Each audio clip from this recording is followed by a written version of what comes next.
I never thought family could betray you worse than strangers, until my sister Melissa emptied the Christmas savings jar, where I had been putting away money all year for my kids. $400 that was supposed to buy presents for my 7-year-old twins who had already lost so much when their mother walked out last spring. When I confronted her, Melissa actually smirked and said the kids wouldn't appreciate that stuff anyway while wearing the new boots she had bought with their money. That is when I realized family loyalty has limits, and I picked up the phone to make a call that would change everything. Let me know where you are watching from, and hit that subscribe button if you have ever had to set boundaries with entitled family members who take advantage of your kindness. To understand why my sister's betrayal cut so deep, you need to know our history. Melissa is 3 years younger than me, and we grew up in a working-class neighborhood in western Pennsylvania. Our parents worked multiple jobs to provide for us, instilling strong values of family loyalty, hard work, and supporting each other through tough times. Dad was a warehouse manager who picked up weekend shifts as a security guard, while Mom cleaned houses during the day and waitressed 3 nights a week. They sacrificed everything to make sure we had what we needed. Despite our similar upbringing, Melissa and I developed very different approaches to life. I started working at 15 bagging groceries after school to save for college. By 18, I had earned a partial scholarship and worked my way through a state university, graduating with minimal debt and a degree in education. I now teach 8th grade history at the same middle school I once attended, coaching basketball after school to supplement my teacher's salary. Melissa took a different path. Though equally bright, she viewed hard work as something to be avoided. She bounced between 5 different colleges without completing a degree each time, calling our parents for tuition money when her student loans ran out. After abandoning higher education, she cycled through countless jobs, never lasting more than a few months before quitting over some perceived injustice or unreasonable expectation from her employers. Our parents' response to these different paths deepened the growing divide between us. My independence was expected, while Melissa's struggles were met with increased support and reduced expectations. "Your sister just needs more time to find herself," Mom would say, whenever I expressed frustration at the double standard. "Not everyone figures things out as quickly as you did." This pattern continued into adulthood. When I married Jennifer right after college, we saved for 2 years to afford a modest wedding and honeymoon. When Melissa became engaged to her boyfriend of 6 months, our parents paid for an elaborate ceremony at a country club, only for her to call it off 3 weeks before the date. The non-refundable deposits disappeared, along with her fiancé, who later told mutual friends he had discovered Melissa had maxed out credit cards in his name. Despite these concerning behaviors, I maintained a relationship with my sister, partly out of family obligation and partly hoping she would eventually mature. When Jennifer became pregnant with our twins, Emma and Ethan, Melissa seemed genuinely excited to become an aunt. She attended the baby shower with expensive gifts that I later discovered our parents had purchased on her behalf. For a few years after the twins were born, our relationship actually improved. Melissa appeared to enjoy her aunt role, though her visits were sporadic and often coincided with times. She needed something, a place to stay, between apartments, money for car repairs, or emotional support after another relationship ended. Still, the twins adored her, and I wanted them to have a relationship with their only aunt. Everything changed when Jennifer left us 3 years ago.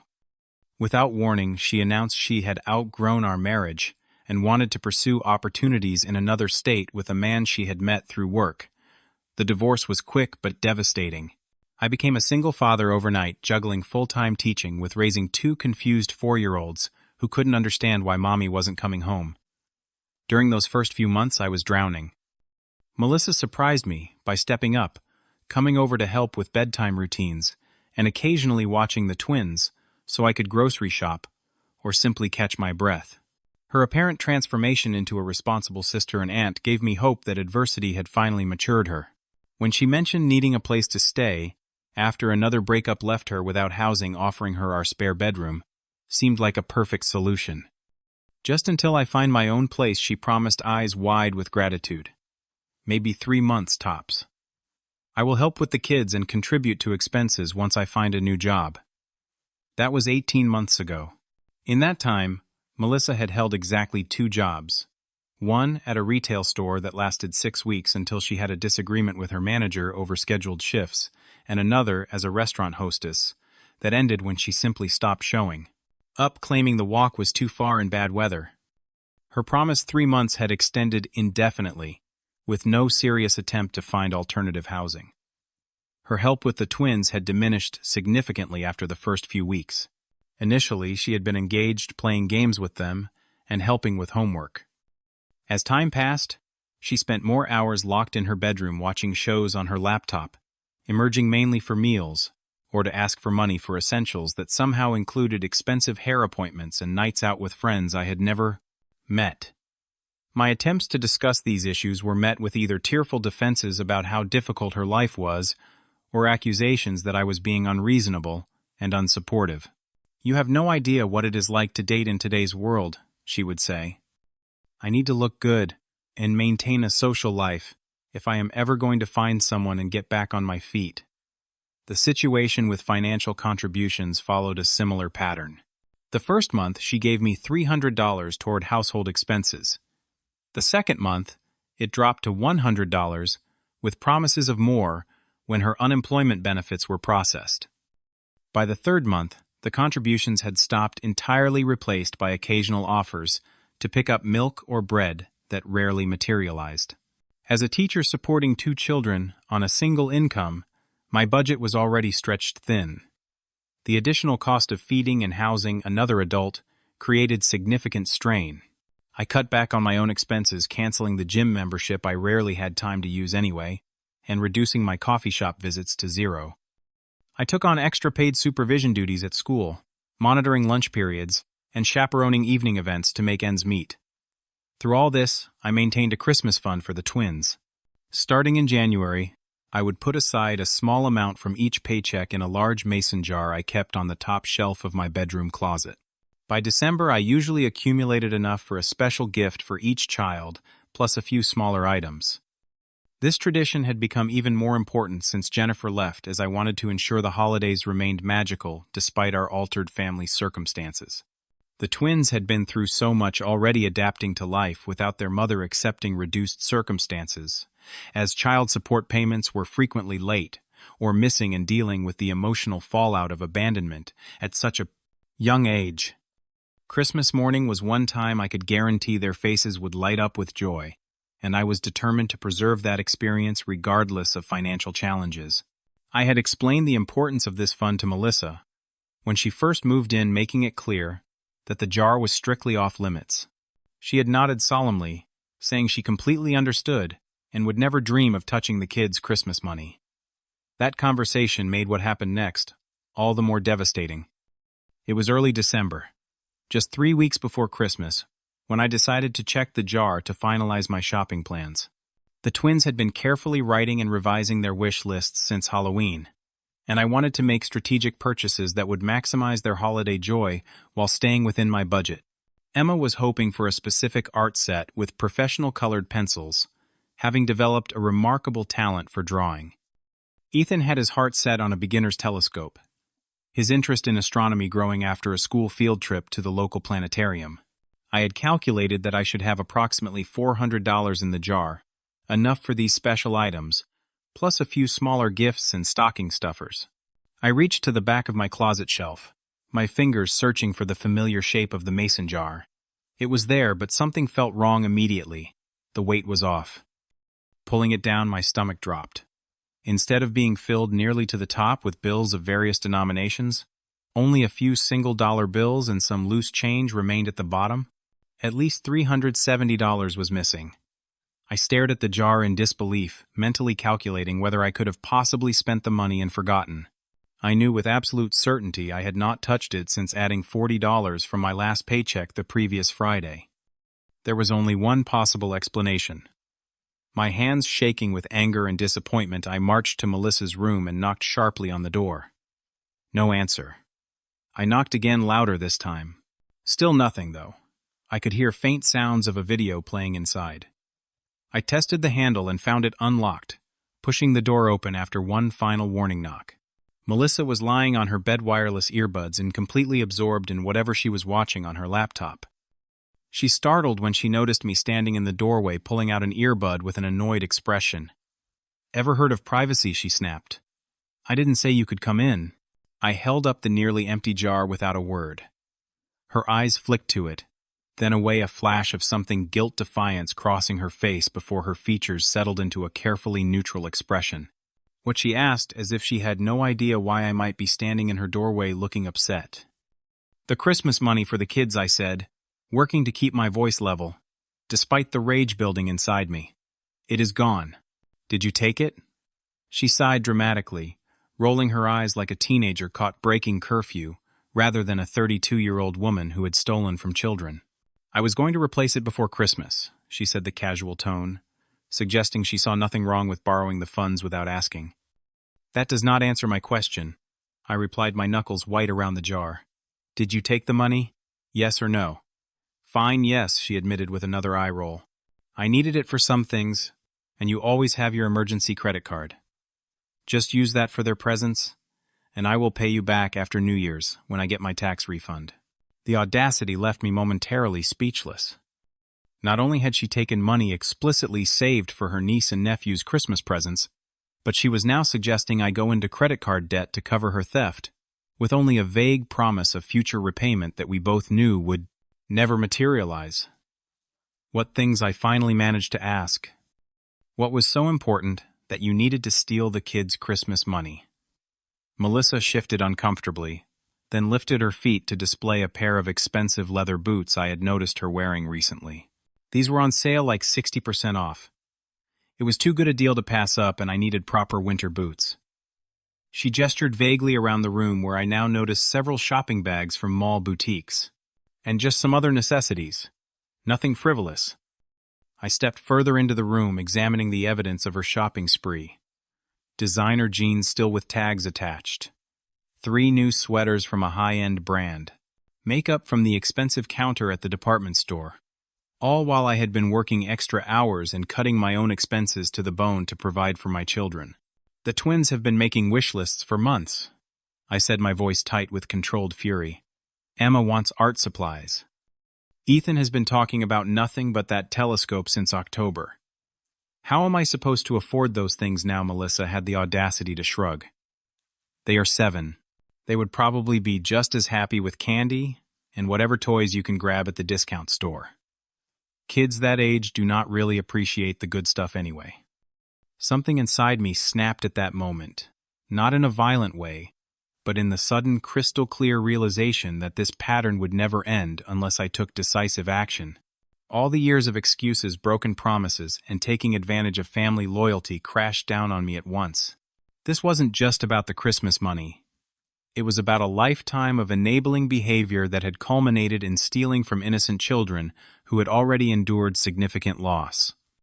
"You have until tomorrow morning to return every dollar you took," I said, with a calm that surprised even me. "If the money is not back in that jar by 9 a.m., I am making a call that you are not going to like." Melissa's expression shifted from dismissive to concerned. "What is that supposed to mean? Who are you going to call tomorrow?" 9 a.m. $400, I replied, turning to leave the room. "And Melissa, I would start packing regardless. Your time here is done." Her practiced tears started immediately. "You cannot kick me out. Where am I supposed to go? It is winter and almost Christmas. What kind of brother throws his sister out on the street? The kind whose sister stole Christmas from his children." I answered simply, closing the door behind me. That evening, I sat the twins down and prepared them for a potentially disappointing Christmas. Without going into detail about their aunt's betrayal, I explained that our budget would be tighter than expected this year. "We might not be able to get everything on your wish lists," I said gently, "but we will still have a special day together, I promise." Their responses broke my heart. Emma immediately offered to forego her art set. "My school pencils work okay," she said bravely. Ethan suggested we could look at stars without a telescope too, and that being together is the important part. Their maturity and understanding in the face of another disappointment made my resolve even stronger. After putting them to bed, I sat at the kitchen table considering my options. I had exactly $68 in my checking account until payday, which was still 10 days away. My emergency credit card was already carrying a balance from car repairs the previous month. There was simply no way to replace the stolen funds before Christmas without assistance. The following morning, Melissa was nowhere to be found when I woke the twins for school. Her bedroom door remained closed as we went through our morning routine. I dropped the children at school and returned home, steeling myself for the confrontation to come. At precisely 9 a.m., I knocked on her door. No answer. I opened it to find the room empty, bed unmade, but many of her belongings still present.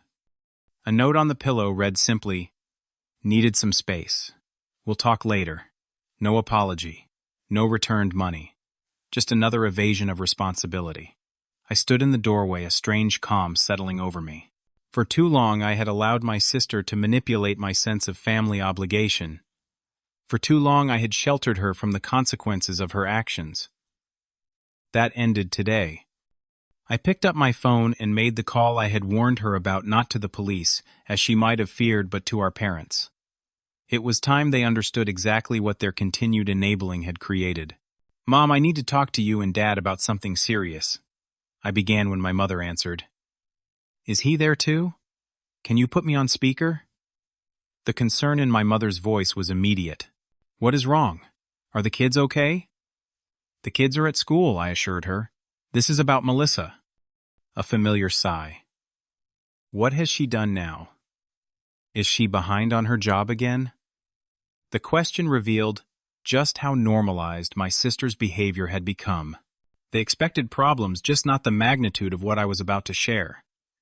"Melissa stole the Christmas savings I had been putting aside all year for Emma and Ethan," I said bluntly.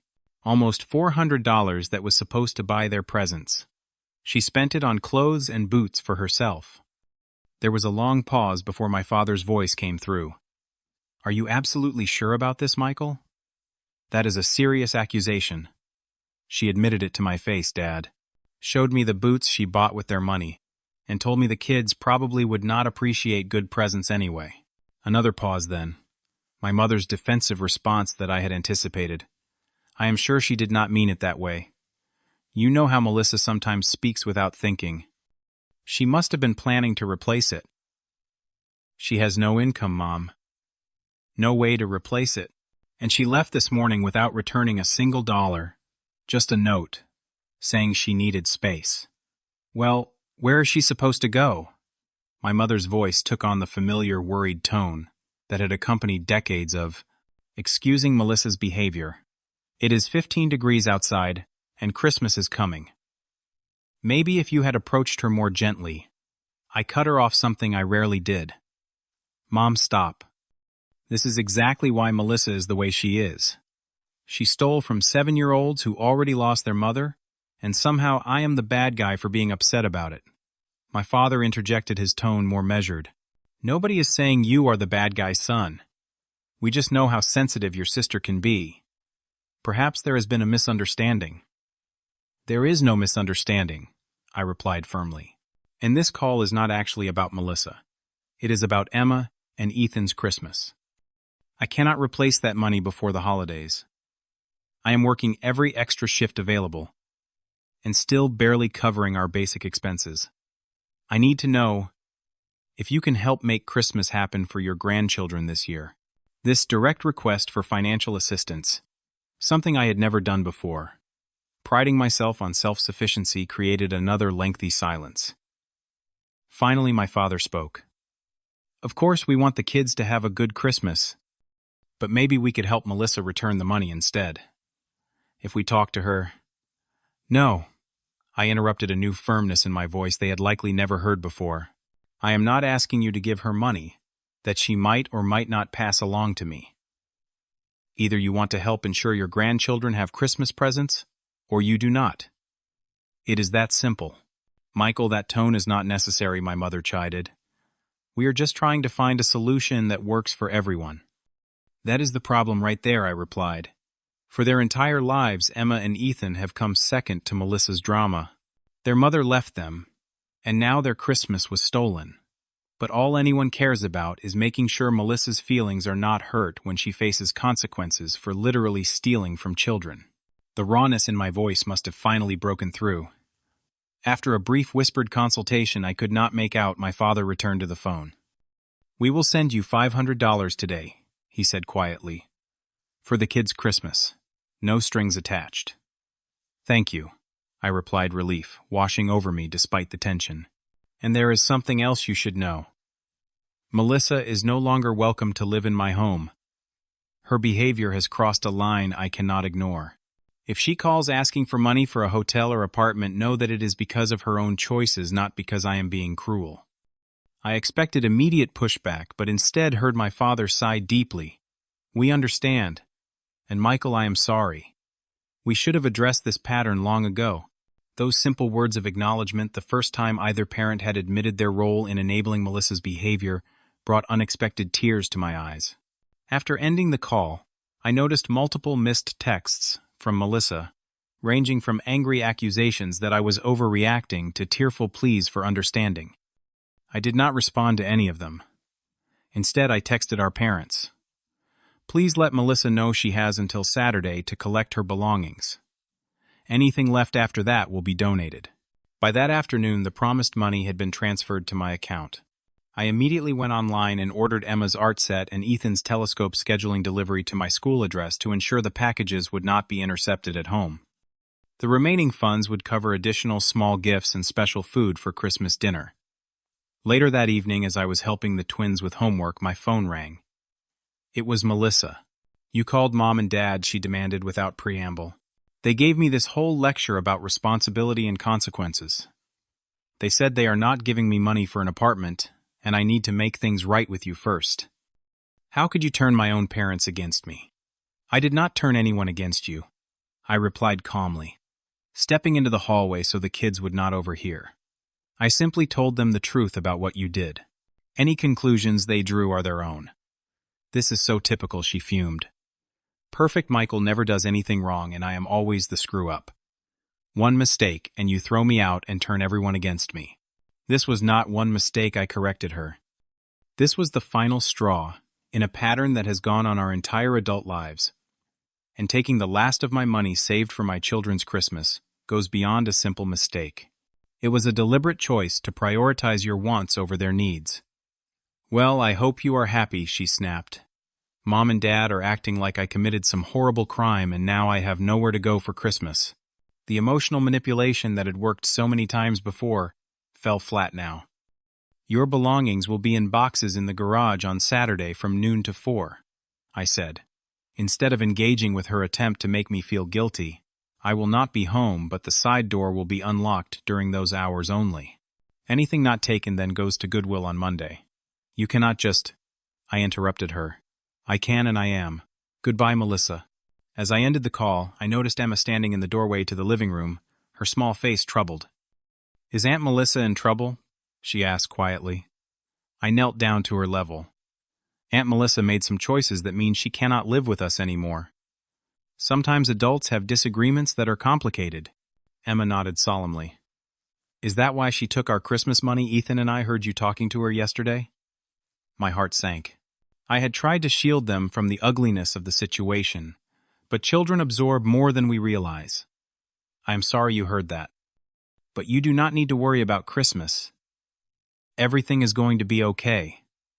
"We know," she said with surprising confidence. "You always fix things, Daddy."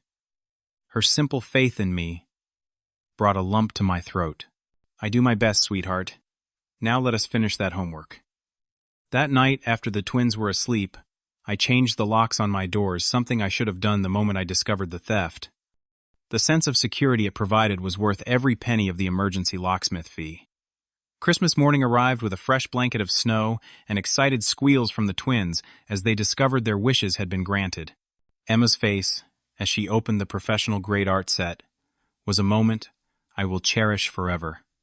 Pure joy and disbelief that the exact item she had circled in catalogs was now hers. Ethan's reaction to the telescope was equally precious, his hands shaking slightly as he carefully lifted it from the box, already talking about the planets and stars he planned to observe. The smaller gifts, books, games, new winter boots they actually needed were received with similar excitement. We spent the day building a snowman in the backyard, making hot chocolate with extra marshmallows, and testing out their new gifts. It was peaceful and joyful in a way our household had not felt in months. My parents called in the afternoon, speaking with each twin about their presents and the snowman they had built. I noticed a difference in their interaction with me as well. A new respect in my father's voice, and fewer of my mother's usual subtle criticisms of my parenting choices. The shift was slight, but significant. Melissa's absence was notable, but not discussed. According to my mother, she had shown up at their house on Christmas Eve, expecting the usual welcome and holiday traditions. Instead, she had been met with a different reception than in previous years. "We told her she could stay for the holiday," my mother explained, when the kids were out of earshot, "but we also made it clear that things need to change. Your father actually suggested she look into counseling for her financial management issues." It was a small step, but an important one. For the first time, my parents were acknowledging that Melissa's behavior was problematic rather than just a series of unfortunate circumstances happening to her. The week after Christmas brought unexpected developments. My principal called with news that the school's basketball program had received additional funding, offering me a substantial stipend increase if I would take on coordinating intramural sports in addition to coaching. This boost to my income would create some breathing room in our tight budget. More surprisingly, I received an email from Jennifer, the twins' mother. Her relationship with the man she had left us for had ended, and she was moving back to the area. While I had no interest in reconciliation, her renewed desire to be part of the children's lives, if proven consistent, would be beneficial for Emma and Ethan. She even mentioned the possibility of regular child support payments, something that had been erratic at best since the divorce. As for Melissa, she had retrieved her belongings during the designated time window while we were visiting friends. She left no note, but several items that belonged to me or the children had mysteriously disappeared along with her things: small electronics, a Bluetooth speaker, and a gift card I had received from my students. I chose not to pursue these minor thefts, viewing them as the price of a clean break. 3 weeks after Christmas, I received a text from an unknown number that turned out to be Melissa using a friend's phone. My phone got shut off. "Need place to stay for a few days. Friend kicking me out.